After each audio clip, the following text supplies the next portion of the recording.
Hola chipotillos, ¿cómo están? Ya tenía rato de no grabar un video, pero recientemente terminé de leer este libro, Jordan Peterson, Más allá del orden. Y se me ocurrió que era buena idea grabar una serie de videos acerca de estas 12 reglas para vivir, que fue el primer libro que escribió Jordan Peterson de esta serie. En teoría, según lo que él dice, estos dos libros se deberían de poder leer independientes, pero son parte los dos de una serie que él quiere hacer o que hizo ya con estos dos libros. Después de haber escrito su primer libro que se llamaba Mapas de Sentido, la arquitectura de las creencias, que lo escribió aproximadamente en 1999, me parece que lo publicó. Y creo que vale la pena hablar un poco acerca de lo que él nos quiere decir en estos libros. Así que, vamos a ver, la introducción. Jordan nos comienza contando la historia de cómo escribió el libro. Realmente no es introducción, se llama nota preliminar. No importa. El punto es que él nos habla acerca de cómo llegó a escribir el libro y nos cuenta de que en su tiempo libre él se daba un break de su trabajo y se metía a una red social que se llama Quora, en donde los usuarios ponen preguntas y los otros usuarios las pueden responder. Lo bonito es que de repente viene alguien que puede ser un experto en el tema y te responde tu pregunta y pues eso genera mucho interés. Él cuenta que una de las preguntas que respondió era algo así como ¿cuáles son las cosas más valiosas que todo el mundo debería de conocer? Él la respondió con una lista de 42 cosas. Y esa respuesta que él puso en Quora llegó a tener 2.300 votos positivos. Y me parece que tuvo algo así como 120.000 visualizaciones aproximadamente. A este momento ya tiene más de 14.000 votos positivos y me imagino que tiene muchísimas más visualizaciones evidentemente. Esto lo llevó a él a preguntarse qué es lo que separa unas preguntas de otras, porque él había escrito muchas otras respuestas a otras preguntas que otros usuarios habían puesto que no habían tenido el impacto que tuvo esta. Así que se preguntaba por qué pasó eso. Entonces, él plantea así como una pregunta de tal vez haya sido porque esta respuesta era una combinación perfecta entre lo común y lo extraño. O simplemente puede ser que a la gente le gusten las listas y por eso es que le dieron tantos votos positivos a esta respuesta. Me parece a mí que lo que él quiere decirnos es que en realidad las respuestas recibieron una nota positiva o varias notas positivas por el hecho de que eran una combinación entre lo común y lo extraño. Y digo esto porque eso es lo que tiene sentido con respecto a todo el resto del libro. Ya vamos a ver más adelante por qué les digo esto. Luego nos cuenta la historia de una agente literaria que escuchó una transmisión radial que él hizo, que le comentaba que estaba interesada en que él escribiera un libro. Así que él le respondió diciéndole de que viera 4 videos que él tenía publicados para una serie que se llamaba Big Ideas, Ideas Grandes. Pero antes de esto, él nos cuenta la historia de qué es lo que hablaba en esta serie o esta transmisión radial más bien, que escuchó esta gente literaria. Y resulta que lo que él estaba hablando básicamente era una crítica a la idea de que la felicidad puede ser el objetivo de la vida. Y él dice que entre todo lo que él había leído e investigado durante el tiempo que él estuvo trabajando en su primer libro, Mapas de Sentido, él había encontrado que la felicidad parecía no ser suficiente y que entre los autores que había leído hay un autor que se llama Alexander Solzhenitsyn que en algún momento dijo de que la lamentable ideología que sostiene que los seres humanos son creados para la felicidad se derrumba con el primer golpe del garrote del capataz. Pues claro, o sea, tiene sentido, porque ¿cómo sobrevivir a tanto sufrimiento durante la época de la Segunda Guerra Mundial o de los campos de concentración en la Unión Soviética, que es donde estuvo Alexander Solzhenitsyn, si la felicidad fuera el fin último de la vida? Prácticamente uno se desmoronaría inmediatamente ante esas situaciones, pero sabemos que muchas personas lograron sobrevivir ese sufrimiento, lo lograron conllevar. No digo que sea el objetivo tampoco, porque tampoco es que el objetivo es irse a meter a un campo de concentración a sufrir extremadamente, pero definitivamente comprueba de que se puede vivir sin felicidad de alguna manera, se puede conllevar el sufrimiento. Entonces, eso destruye un poco esa idea de que el objetivo de la vida sea la felicidad, y por lo tanto la felicidad no es suficiente y como que se necesita un significado más profundo. También nos comenta de que en el libro de Mapas de Sentido, él encuentra, o nos cuenta cómo él encuentra que los mitos y las historias antiguas no tenían el objetivo de describir el mundo como de una forma científica, sino, o sea, es decir, no querían describir el mundo como era. Cuando en la mitología se habla, por ejemplo, del Minotauro, no se está hablando de un verdadero Minotauro. No existió el Minotauro per se, o un dragón. Los dragones no existieron realmente. Pero en la mitología sí existieron, porque se utilizaban para representar algo. Entonces, él cuenta cómo a través de ese libro, o de la investigación para ese libro, cuando lo estaba escribiendo, él llegó a la conclusión de que estas historias tienen el objetivo de enseñarle al hombre cómo debe de vivir a través de la representación de dos cosas: el caos y el orden. Entonces, él menciona esto como una dualidad, ¿verdad?, que prácticamente se encuentra en todo, en todas estas historias.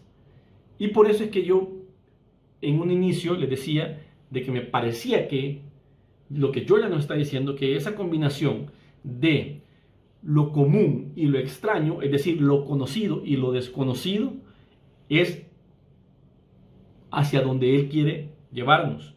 Y por eso plantea esa pregunta. Así que nos comenta un poco acerca de el orden y el caos. El orden es básicamente lo que ya conocemos. Es nuestra rutina, el cuarto de tu habitación o tu hogar, es tu ciudad, es tu cultura, es lo que ya está donde tiene que estar, por decirlo así. Es lo que tú puedes predecir. Cuando tú estás entre un grupo de personas, tú puedes predecir el comportamiento de los demás. Y no me refiero a que puedes leerles la mente, pero al menos sabes en términos generales cómo esa persona va a actuar. A manera de ejemplo, si tú vas a un país extraño para ti y te sientas a comer, te vas a dar cuenta de que en algunas culturas la forma en la que tú tienes que comer es en el suelo y con las manos. En otras, eso no es aceptable. Pero si tú sos nuevo en esa cultura, tú sos un turista en esa cultura, tú no lo vas a saber y vas a esperar a ver cómo los demás actúan para tratar de imitarlos, para de esa forma tratar de encajar en esa cultura. Pero aquel que vive en esa cultura no necesita observar a los demás, él ya sabe qué esperar de ellos. En ese momento, como tú no conoces esa cultura, no sabes qué esperar de los demás, por lo tanto esperas a ver. Mientras que si tú estás en tu cultura, tú no esperas saber cómo van a comer los demás, porque tú ya sabes lo que van a hacer y sabes que si tú agarras, por ejemplo, tenedor o cuchillo, nadie te va a ver mal, porque estás haciendo exactamente lo que se debe hacer en esa cultura. Ese es el orden. Ahora, habla también del caos, y el caos es como todo lo contrario. El caos es todo lo desconocido, es el vacío, es es de donde viene todo y hacia dónde va todo. De donde todo nace hacia dónde va todo lo que muere. Porque no sabemos hacia dónde va el que muere. Claro, me podrían decir también de que existen religiones que están seguras que vamos al cielo o no, o vamos a otro lugar, pero en realidad nadie lo ha visto. Y no estoy diciendo con esto que estoy en contra de estas religiones. De hecho, yo mismo creo en eso, pero no lo he visto. Así que no vi el inicio y tampoco he visto el fin. Esa es la naturaleza. La naturaleza es aquello que no conocemos del todo. Siempre va a haber mucho más de lo que no conocemos que de lo que sí conocemos.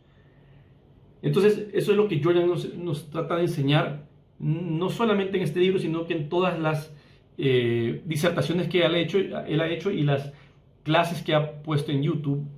Así que él entiende esto en este libro, ¿verdad? Pero también se estaba haciendo otra pregunta. La pregunta de cómo es que las personas pueden defender tanto sus sistemas de creencias hasta el punto de arriesgar la destrucción de la humanidad con tal de defender sus sistemas de creencias.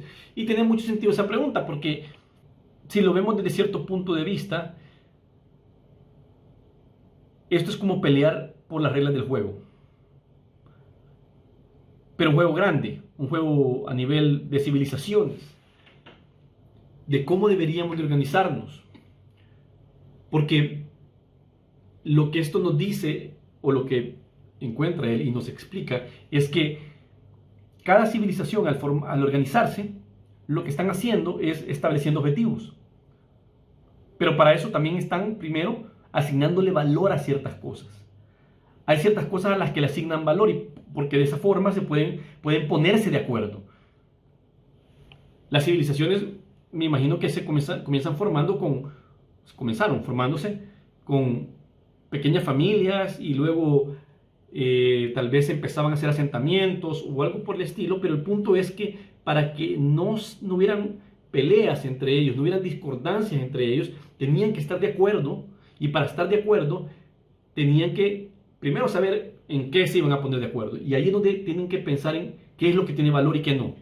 No tiene sentido que te pongas de acuerdo con algo que no tiene valor, pero si algo tiene valor, entonces, y tú piensas que eso tiene valor también, ok, de acuerdo, ya estamos de acuerdo con eso, pero falta todavía pensar qué tanto valor tiene. Ya sabemos que tiene valor, pero qué tanto valor tiene, porque si existe algo de mayor valor para ti que para mí, entonces ahí podemos entrar en un problema, porque tal vez la otra persona quisiera perseguir un objetivo para lograr eso que tiene valor para esa persona, y yo quiero perseguir otro, pero necesitamos cooperar porque somos más fuertes juntos y somos menos vulnerables también cuando estamos cooperando, cuando estamos trabajando juntos, y menos vulnerables porque ya no tengo que preocuparme por un enemigo, porque ese que podría ser mi enemigo realmente es mi socio, es con quien estoy cooperando. Entonces me quito un peso encima. Hay muchas cosas que se convierten en beneficio cuando estamos en esa cooperación. Así que es necesario asignarle valor a las cosas y poner las cosas en una escala de valores, una jerarquía le llama él de valores. Una vez estamos de acuerdo con qué tiene valor y a dónde lo vamos a poner, entonces podemos organizarnos mejor. Y eso que tiene valor puede ser todo, desde el valor de la vida hasta el valor de los modales, de decir por favor y decir gracias. Y algo que me llamó muchísimo la atención acerca de lo que Jordan habla al respecto de por qué nos ponemos de acuerdo, es que es una forma de regular las emociones colectivas de ese grupo de personas. Entonces me llamó mucho la atención porque realmente no recuerdo haber escuchado en ningún momento en el pasado, además de que se hable de emociones cuando se habla de civilizaciones o de historia o algo por el estilo. Tal vez simplemente sea casualidad que yo nunca lo haya escuchado, pero es muy peculiar porque eso sigue aplicando para nosotros hoy en día.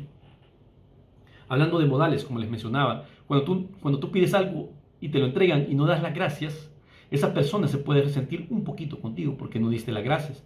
Sigue haciendo eso por mucho tiempo con esa persona y ese poquito de resentimiento se vuelve mucho resentimiento. Y podría generar no solamente un resentimiento hacia uno como persona, sino que lastimosamente los seres humanos tendemos a generalizar y podría incluso eso contaminar todo lo que yo podría hacer o lo que tú representas, tú y yo representamos. Es decir, digamos que esa persona, más bien yo soy jefe de esa persona o tú eres jefe de esa persona. Entonces, esa persona podría decir, todas las personas que están en puestos de jefatura son unos malagradecidos. Hay que cambiarlos, hay que quitarlos. Junta muchas personas con ese mismo resentimiento y puedes tener hasta movimientos políticos. Aquí estoy exagerando mucho, estoy extrapolando bastante, pero solo estoy representando un poco lo que él está tratando de decirnos. Las cosas no son así de sencillas.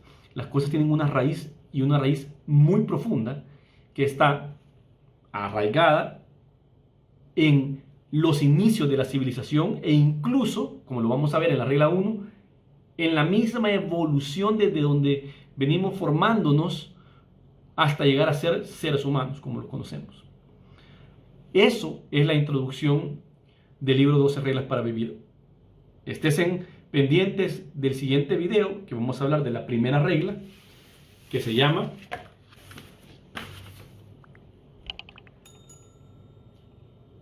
enderézate y mantén los hombros hacia atrás.